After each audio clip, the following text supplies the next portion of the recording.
Municipality के लोग हैं, 3 साल हो गए, 3 साल से हमें किसी ने नहीं सुना।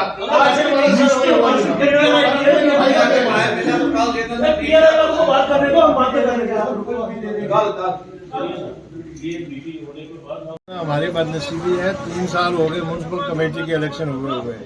तो इन 3 सालों में कभी भी जिला इंतजामिया ने ये गवारा नहीं किया कि तमाम जिला के अफसरान को बुला के ये जो म्यूनसिपल कमेटी के 13 मेंबरान हैं इनको सुना जाए, इनको यानी इनसे एड्रेस किया जाए और फिर जो आवाम की मुश्किलात हैं इन 13 वार्डों की इनको भी रिड्रेस किया जाए। आज खुदा न खास्ता डीकम साहब यहाँ तशरीफ लाए तो हमें भी यहाँ एक रुका दस्तयाब हुआ कि आप भी 3 बजे तशरीफ लाए। हम 3 बजे जाके बैठ के तो साहब मसूब अभी तशरीफ लाए। अब उनसे तो हमारा कोई गिला नहीं, लेकिन दुख इस बात का है कि जब डीसी साहब ने शुरुआती जो खुतबा दिया उसमें हमारा जिक्र ही नहीं था। उन्होंने यहाँ तक भी नहीं कहा कि यहाँ कोई म्यूनसिपल कमेटी है, उसके काउंसलर हैं, उसका कोई वाइस चेयरमैन है या कोई चेयरमैन है। तो मैं आज जनाब डीसी साहब से और जनाब डीकम साहब से ये गुजारिश करूँगा कि हमने ये महसूस किया है कि हम 2-4 दिन में 13 के 13 लोग इकट्ठे हो गए, हम अपने ओहदे से मुस्तफी हो जाएंगे। हमारा रहने का क्या फ़ायदा है?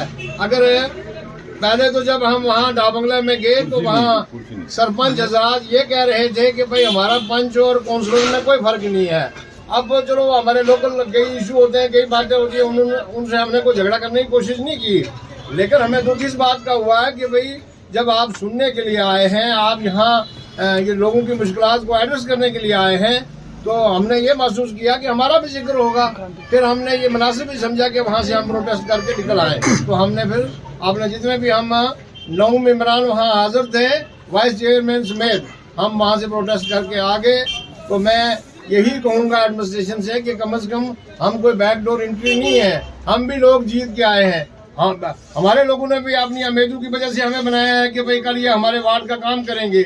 जब हमारी बात ही नहीं सुनी जाएगी, हमें जिस लिए बनाया है वो भी काम नहीं होगा, तो हमारा रहने का क्या फ़ायदा है। तो मैं मेरे ये भाई हैं अपना वाइस प्रेसिडेंट जो म्यूनसिपैलिटी के, ये भी बात करेंगे, हजरत जी भी करेंगे, सारे अपनी अपनी बात। तमाम मीडिया हजरात का शुक्रिया करता हूँ, जैसे तारक भाई और हमारे वाइस प्रेसिडेंट म्यूनसिपल कमेटी यहाँ पर मौजूद है, मसरूफ बुखारी साहब यहाँ पर मौजूद है, हमारे गुलाम अहमद साहब जो काउंसलर है वो मौजूद है, मजीद साहब यहाँ पर मौजूद है, हमारे 9 काउंसलर जो है इस वक्त यहाँ पर मौजूद है। सबसे पहले तो मैं ये कहूँगा कि हम लेफ्टिनेंट गवर्नर इंतजामिया का एक चीज़ का शुक्रिया करते हैं कि 70 साल में पहली बार जो है डिविजनल कमिश्नर का टूर जो है वो डिस्ट्रिक्ट पुलिस में हमने देखा है। बिलखुसूस पहली बार हमने सुरन कोर्ट के अंदर किसी डिविजनल कमिश्नर को आते हुए देखा है। इसके लिए हम जो है गवर्नर इंतजामिया का शुक्रिया करते हैं। जहाँ तक आज की बात है, सबसे पहले तो मैं आपको ये बताऊं कि जैसे कि मेरे भाई ने संजय ने कहा कि हमारा किसी भी प्रोग्राम में म्यूनसिपल कमेटी सुरन कोर्ट का कोई भी नाम जो है नहीं था, लेकिन सुबह हमारी जो बहुत बातचीत हुई उसके बाद जो है म्यूनसिपल कमेटी को उस मीटिंग में शामिल किया गया।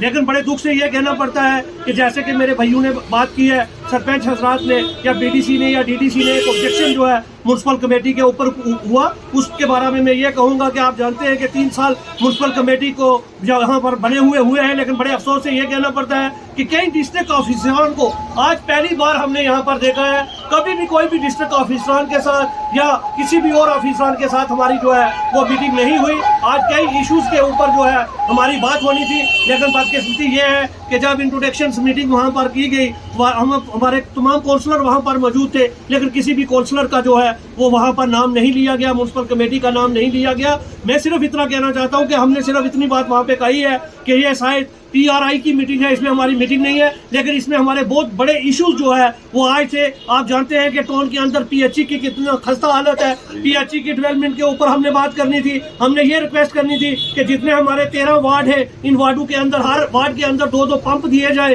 ताकि लोगों को जो है वो बेहतर सहूलियत जो है वो पानी की मिले। इसके अलावा म्यूनसिपल कमेटीज के हमारे कई इशूज जो है वो पड़े हैं, जैसे महबूबा जी के पास हमने रखे, मुर्मू साहब जी के पास रखे कि ब्लॉक डेवलपमेंट ऑफिस के साथ जितनी जो शॉपिंग कॉम्प्लेक्स है वो तमाम जो है वो म्युनिसिपल कमेटी के नाम किया जाए। कई ऐसी चीजों के ऊपर आज हमारी डिस्कशन हो रही थी, एजुकेशन सेक्टर को लेकर हमारी हो रही थी, हेल्थ के ऊपर हमने बातें करनी थी, लेकिन बड़ा अफसोस से ये कहना पड़ता है कि हमें वहां पर कोई ऐसा मौका ना मिला। मैं डिप्टी कमिश्नर पुंछ से ये गुजारिश करूंगा कि जब भी इसके बाद मीटिंग हो, काउंसलर की जो है डिस्ट्रिक्ट ऑफिसरान के साथ या जो भी बाहर से मेहमान आता है उसके साथ जो है इंडिविजुअल मीटिंग होनी चाहिए, क्योंकि हम जो है PRI के साथ हमारा जो है वो कोई मैच नहीं होता है, जिससे कहीं भी मैं ये समझता था कहीं आज भी कोई बड़ा झगड़ा ना हो जाए। ये तो हमने अच्छा किया कि हम जो है फर्स्ट टाइम बाइकाट करके निकल आए, और मुझे गवर्नर इंतजामिया पर ये पूरा यकीन है कि जो हमारे यहाँ पर जो डिविजनल कमिश्नर साहब तशरीफ लाए हैं, हम बात करने के लिए तैयार हैं। हम कल चाहेंगे, उनसे गुजारिश करेंगे डीसी साहब से कि हमें जो हमारी जो म्युनिसिपल कमेटी है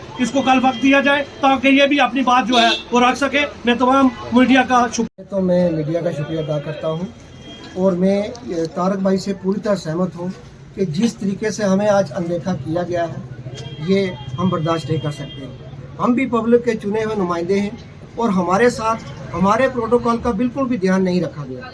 जिस तरीके से हम डा बंगला में गए और वहाँ पर हमारी कुर्सियाँ जो हैं उनके लिए हमारे जो सरपंच भाई हैं वो एजाज करने लगे कि इनका जो प्रोटोकॉल है वो एक पंच से मिलता जुलता है। तो ऐसी बातें नहीं करनी चाहिए, हमें अपनी डेवलपमेंट के बारे में सोचना है। और जिस तरीके से आज एडमिनिस्ट्रेशन ने हमें लिया है उससे हम बड़े आहत हैं। और मैं ये बात कहना चाहूँगा कि जिस वक्त जम्मू से प्रोग्राम चेकआउट होता है डिविजनल कमिश्नर साहब का, तो उनके भी हम बड़े आभारी हैं कि वो यहाँ आए हैं। तो जब वहाँ से प्रोग्राम चेकआउट हुआ उसमें हमारी म्युनिसिपल कमेटी का नाम ही नहीं था, तो इस पर हमें गौर करना होगा। बाकी की बातें जो हैं वो अजहर साहब के पास नहीं है सर। PRI वालों की अपनी प्रॉब्लम से हम तो बेचारों के साथ है। देखो ना, पहले हमारी चेयर्स नहीं लगवानी थी, और चेयर्स सरपंच ये कहते हैं कि ये तो मेंबर है, ये तो इनकी औकात हमसे छोटे है, ये बेंच के आगे बेंच को क्यों बनाया गया मीटिंग में? अगर भाई हम बेंच है, पहले आप गाइडलाइन पढ़िए कि गाइडलाइन में हमारा कौन सा होता है भाई काउंसलर का। अगर हमें बेंच कहा तो हमारा हिस्सा ही नहीं बनता यहाँ पर आने का। हम तो बेंच है, हम तो बेंच है भाई। आप PRI से मीटिंग कीजिए, वो हमारे भाई है, वो हमारे भाई है सर। तो सरपंच हम किसी के सरपंचों ने चीज हमारी पीछे कर दी, ये PRI है, कौन होते हैं? ये हमारे पंच के बराबर हैं। ये बेंच को बुलाया क्यों गया? हम बेंच है सर, हम तो बेंच है ना। बेंच सर हम फिर बात कर लेंगे सर। हमारा है 3 साल से हमें 3 साल की तरह हमें कुत्ते की तरह नहीं पूछा गया। आज डिविजनल कमिश्नर साहब आते हैं तो PRI का नाम लेते हैं, म्युनिसिपल कमेटी का नाम लेते हैं। हमको बैकडोर एंट्री आए, हम भी जीत के आए, हमारा जिक्र ही नहीं किया जाता। हम काउंसिल, मैं तो कहता हूँ हम पूरी काउंसिलर का कल डिजाइन पेश करेंगे सर। हम तो रहते ही नहीं है, काउंसिलर का नाम तक नहीं जब लिया गया सर, हमारा क्या फायदा? चलो कल बैठेंगे सर, कल मैं आपको कह रहा हूँ हम कल बैठ जाएंगे सर। हमें क्या, हम भी इलेक्टेड लोग हैं, कोई ऐसे तो है नहीं सर। हमें भी लोगों ने वोट देके बनाया है। शामी सही गल, कोई बात नहीं सर। आपका प्रोग्राम ही जो है ना, आपका इसका ही नहीं सर।